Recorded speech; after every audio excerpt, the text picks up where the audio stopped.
Alors, je m'appelle Rishi Michael Bébélé. Je suis auteur, scénariste, réalisateur et producteur indépendant. J'ai à mon actif 4 films, dont 2 longs métrages, un court métrage et un moyen métrage. Le dernier en date, c'est Grave Erreur 2, sorti en 2019.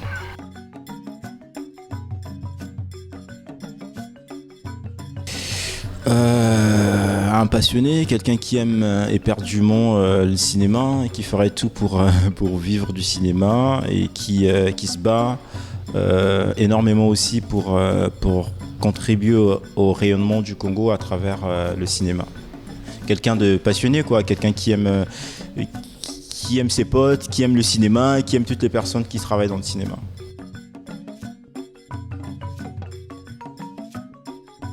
Alors, je suis arrivé dans le cinéma par le théâtre, un groupe dans mon quartier, un Kwiku, à Pointe-Noire.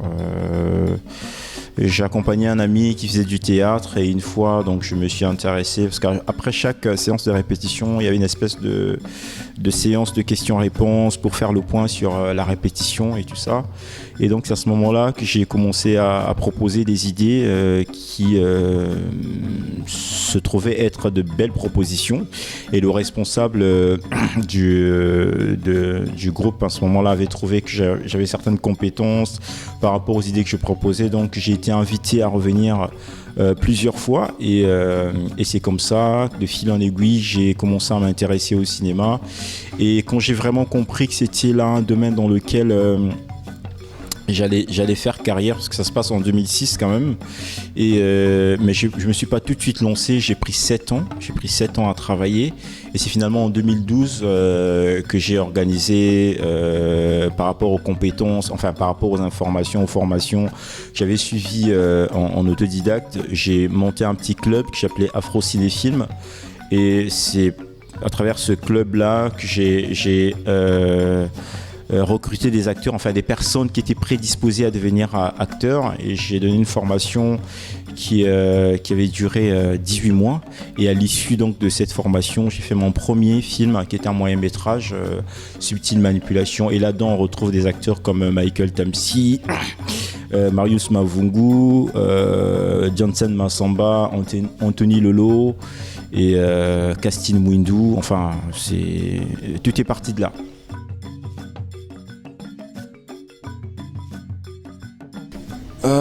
Je pense beaucoup de choses du cinéma congolais. Je pense que déjà, il faut savoir que avant que moi j'arrive, le cinéma congolais il existait.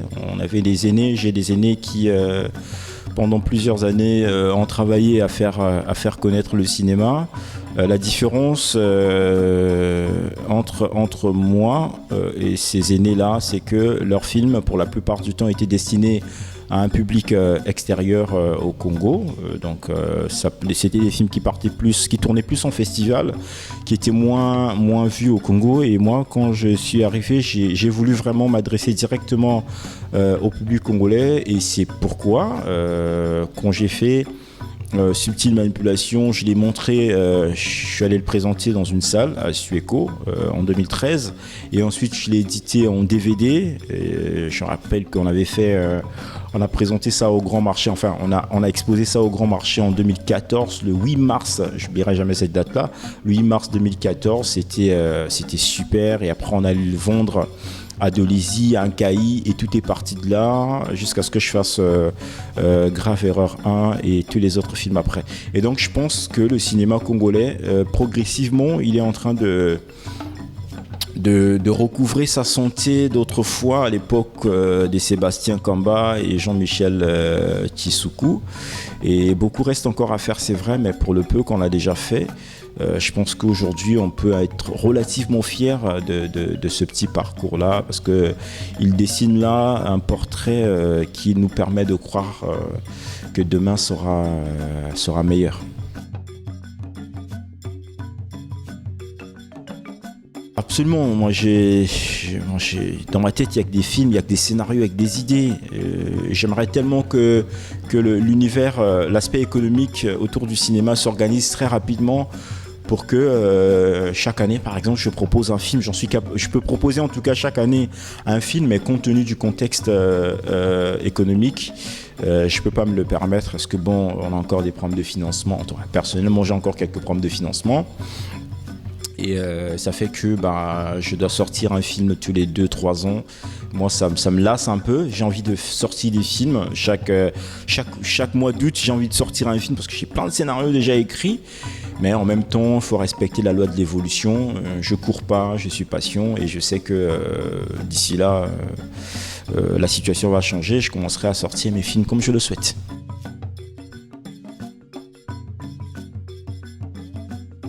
De mon point de vue, je pense que je m'entends super bien avec tout le monde, hein, du moins avec les personnes de ma génération, quoique avec les aînés, bon, après on se rencontre pas souvent, donc il est difficile aujourd'hui de dire quelles sont réellement nos relations, mais comme ça, comme j'ai dit, objectivement, je pense que mes relations sont bonnes, hein, avec tout le monde. Moi j'aime le cinéma, j'aime toutes les personnes qui sont sincères, qui sont vraies, qui sont honnêtes dans ce qu'elles font. Et donc à partir du moment où on se rencontre, on tombe d'accord sur un projet et que moi je m'y retrouve, la personne en face s'y retrouve, j'ai aucun mal. Voilà, je m'entends super bien. Je pense que ça va. Après, je sais pas. On a toujours de nous-mêmes une image positive. Après, je sais pas quelle image je renvoie auprès de mes confrères. Mais de mon point de vue, je pense que ça va. Ça se passe super bien.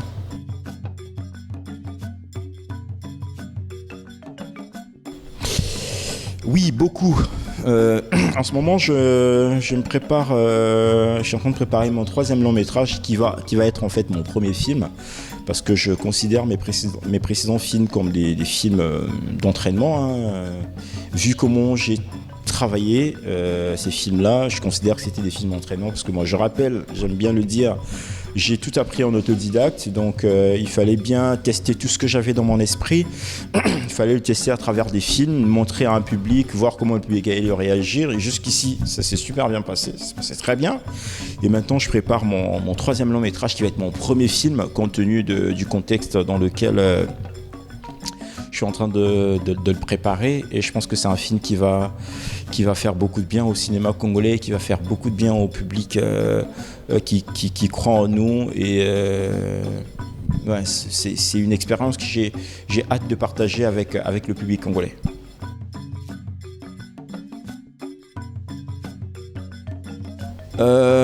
Bon, déjà, je suis moi-même encore jeune, donc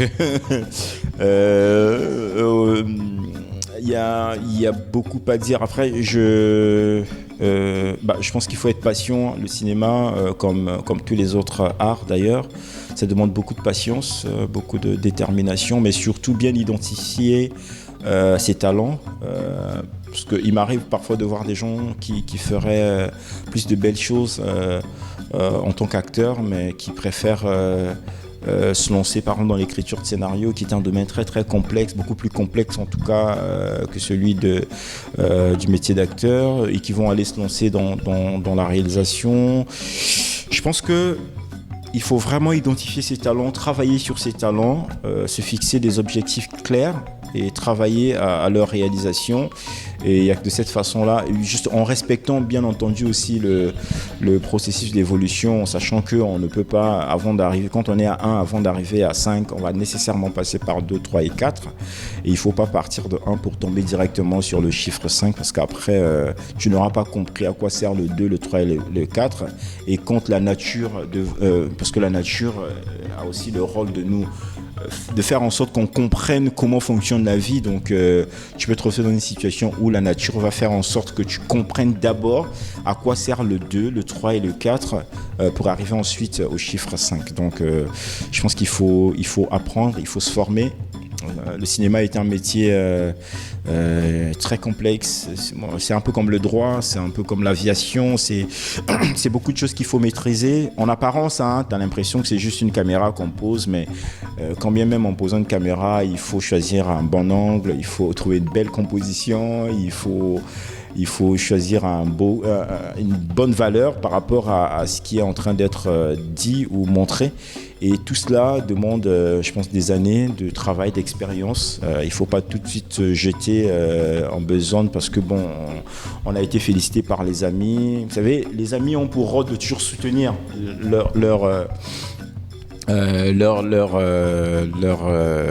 les personnes qui demandent leur soutien.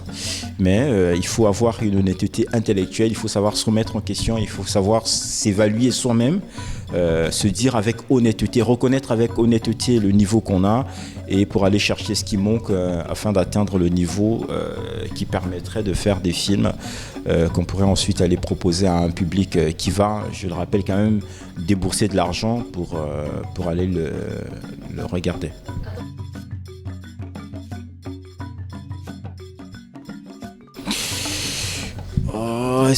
Je sais pas, naturellement, hein, je pense que naturellement, en tant qu'artiste, on attend tous que l'État mette en place des mécanismes pour nous aider, pour aider les artistes de façon, de manière générale. Mais au vu de tout ce qui a déjà été dit par rapport à cette problématique-là, je ne pense pas que ce que je dirais moi aujourd'hui va changer quoi que ce soit. Je pense que tout se passe dans l'état d'esprit du gouvernement. Peut-être que le cinéma, dans la politique générale concernant le développement du pays, peut-être que le cinéma n'est pas une priorité. Et si c'est le cas, je pense que l'idéal serait qu'on nous le dise comme ça.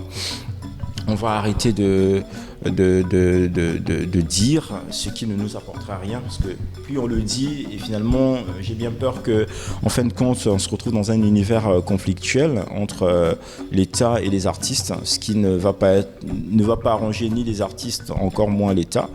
Et je pense que je comprendrais que le cinéma ne soit pas une priorité pour le gouvernement congolais, mais si c'est le cas, il faut le dire honnêtement, comme ça on va se tourner vers d'autres sources de financement. C'est déjà ce qu'on fait, mais bon, après, on est confronté à des choses qui malheureusement nous obligent à modifier même notre propre perception sur la réalité de notre pays. Parfois, on a envie de mettre en valeur le véritable potentiel de notre pays, mais quand vous dépendez d'un fonds étranger, c'est ce regard étranger-là que le financeur veut avoir sur votre pays.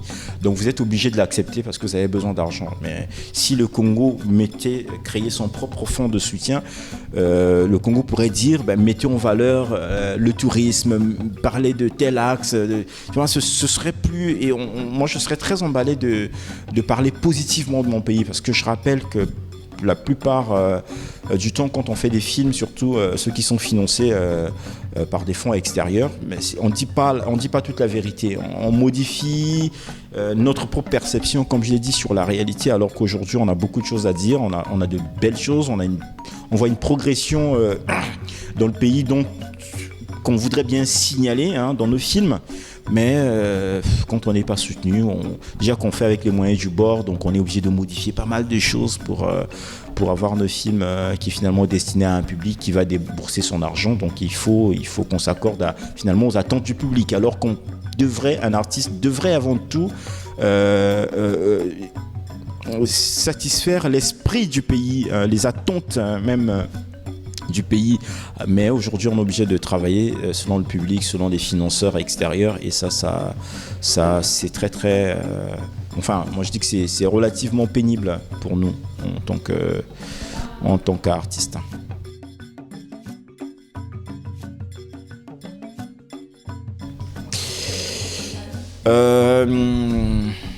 Merci, j'ai juste envie de remercier toutes les personnes qui croient en nous. Ça fait quand même 10 ans que personnellement je suis en train de rouler ma bosse dans ce milieu-là, et jusqu'ici j'arrive à tenir parce qu'il y a des Congolais qui, en dépit de tout, croient, payent lors de nos projections, viennent, relaient des informations, et cela personnellement ça me touche beaucoup, et je travaille, comme je l'ai dit, sur mon prochain film et j'aurais vraiment besoin du soutien du public congolais d'abord, parce que j'insiste, quand je fais un film, je pense d'abord au public congolais avant de penser au public extérieur au Congo, et j'aimerais que les Congolais comprennent l'intérêt qu'il y a à soutenir ce qui se fait chez nous, que ce soit dans le domaine cinématographique, musical, pictural, dans la poésie, dans l'humour, dans le slam aujourd'hui avec toutes les personnes qu'on connaît. Ce serait bien que le Congolais commence à s'approprier ces artistes, commence à porter ces artistes, parce qu'on a besoin de ce soutien-là. Sans ce soutien, on ne peut pas grand-chose. D'ailleurs, c'est tellement évident que sans vous, on ne peut rien. Donc, soutenez-nous, parce qu'on a besoin de vous, tout simplement. Voilà.